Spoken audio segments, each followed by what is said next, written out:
የመተማመን አጥር በዓለም መድረክ ላይ እንዳሸዋ ወድቋል። የፖለቲካው ሸክም አሁን በሁለት ጎራ ተከፍሏል። የአንድ ወገን ንግግርና ሌላ ወገን አስደንጋጭ ጥቃት። በሌላ በኩል ደግሞ ሩሲያ የፕሬዚዳንት ፑቲንን የስልጣን ስፍራ ኢላማ ያደረገ የድሮን ጥቃት ተፈጽሟል ብላ ዓለምን ለማስደንገጥ ስትሞክር፣ ሲአይኤ ግን ይህ ፍጽሞ ሐሰት ነው የሚል የመጨረሻ ቃል ለፕሬዚዳንት ትራምፕ መናገሩ የዓለምን የፖለቲካ ካርታ በአንድ ገልብጦታል። የዓለም መተማመን በቅጽበት ወደ ፍርስራሽነት ተለውጧል። ሩሲያ በዩክሬን የድሮን ጥቃት 24 ዜጎቿ እንደተገደሉባት ስታስታውቅ፣ ዩክሬን ደግሞ ሩሲያ በ200 ድሮኖች እንደመታቻት ገልጻለች።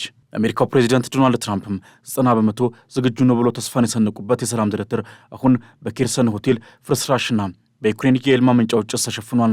የዩክሬኑ ፕሬዚደንት ቮሎዲሚር ዜሌንስኪ ጦር ፑቲን የሚኖሩበትን ቤት በድሮን አላጠቃም ሲል የአሜሪካው የስለላ ተቋም ሲአይኤ ለዶናልድ ትራምፕ መግለጹ ሰምተዋል።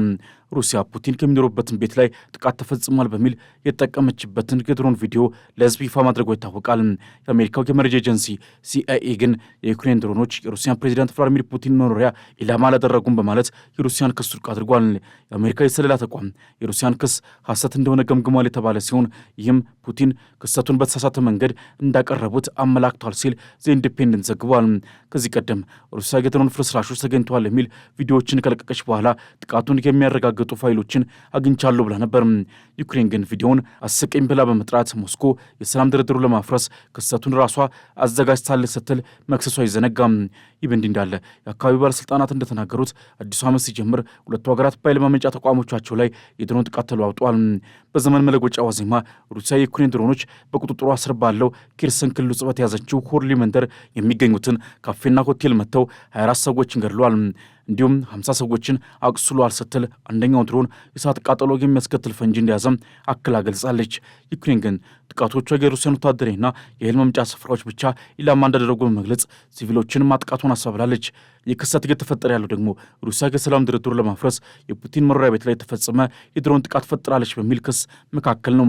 ሩሲያና ዩክሬን በዘመን መለወጫ ዕለት ንጹሐን ዜጎችን ኢላማ አድርገዋል በሚል እየተካሰሱ ሲሆን ሁለቱም ወገኖች በአሜሪካ መሪነት የሰላም ንግግሮች እየጠናከሩ ባለበት ወቅት ገዳይ የሆኑ የድሮንና የአየር ጥቃቶችን ሪፖርት አድርጓል።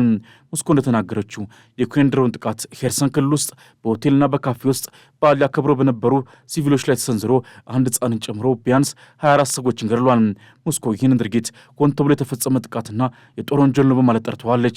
የሩሲያ የውጭ ጉዳይ ሚኒስቴር 50 ሌሎች ሰዎች ደግሞ ቆስሏል ብሏል። እንዲሁም ኬቭ የሽብርተኝነት ድርጊቶችን እየፈጸመች ነው ማለትም ከሷል። ዩክሬን በበኩሏ ጥቃቶቹ ወታደራዊና የኃይል ማመንጫ ስፍራዎችን ብቻ እንደመቱ ያሳወቀ ሲሆን ፕሬዚዳንት ቮሎዲሚር ዜሌንስኪም በዘመን መለወጫ ሩሲያ ሆን ብላ ጦርነትን ታመጣለች ሲሉ በመግለጽ በአንድ ሌሊት ከ200 በላይ ድሮኖች ዩክሬንን በማምታት በ7 ክልሎች የኃይል መሠረተ ልማቶች እንደጎዱ አስረድተዋል።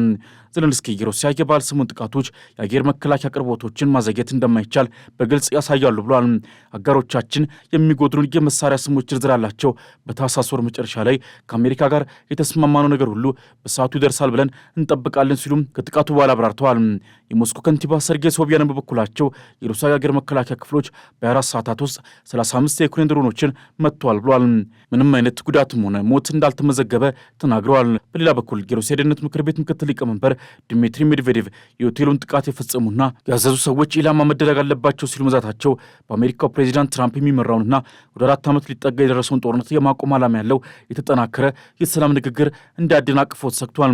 ከጥቃቶቹና የእርስ በርስ ክሶቹ ባሻገር ከግዛት ጋር የተያዙ ጉዳዮች ዋና አሳሳቢ ነጥቦች ሆነው በቀጠሉበት ወቅትም ፕሬዚዳንት ዜሌንስኪ ስምምነቱ 90 በመቶ ዝግጁ ነው ያሉ ሲሆን የአሜሪካና የአውሮፓ ልዑካንም የደህንነት ዋስትናዎችንና የግጭት መከላከል እርምጃዎችን ወደፊት ለማራመድ እየሰሩ ናቸው። የዩክሬን ልጆች የፕሬዚዳንት ቭላዲሚር ፑቲንን የስልጣን ማዕከል ላይ የንቀት ጥቃት ፈጽሟል ተብሎ ሲወቀሱ ይህንን ክስ ሲአይኤ ሐሰት እንደሆነ ለዶናልድ ትራምፕ በመንገር የክሬምሊን የፖለቲካ ሴራ በአደባባይ አጋልጧል ተብሏል።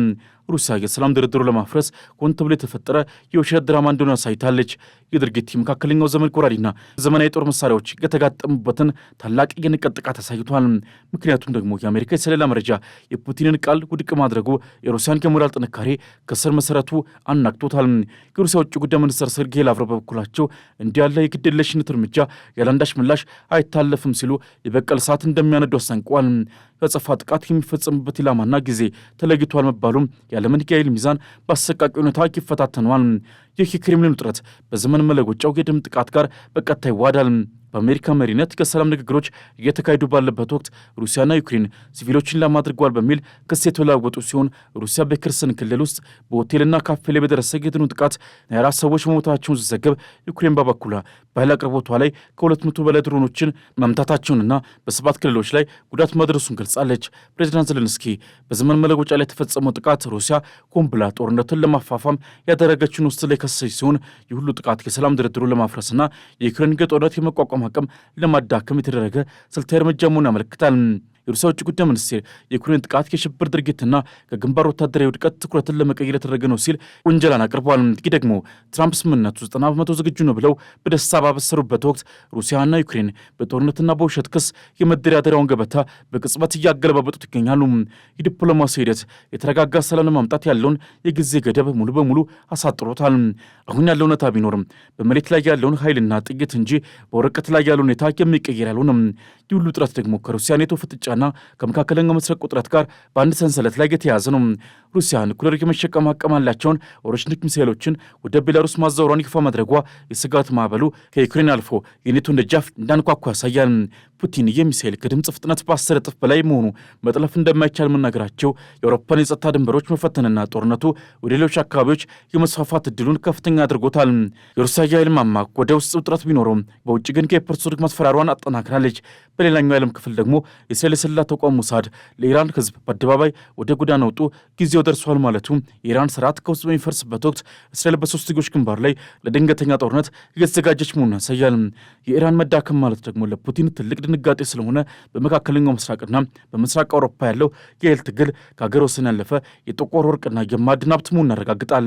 ከእነዚህ ሁሉ ክስተቶች በኋላ በቀጣይ የዓለም አቀፉ የጂኦፖለቲካዊ ምዕራፍ ላይ ምን ይጠበቃል የሚለው ጥያቄ ተጠባቂ ሆኗል።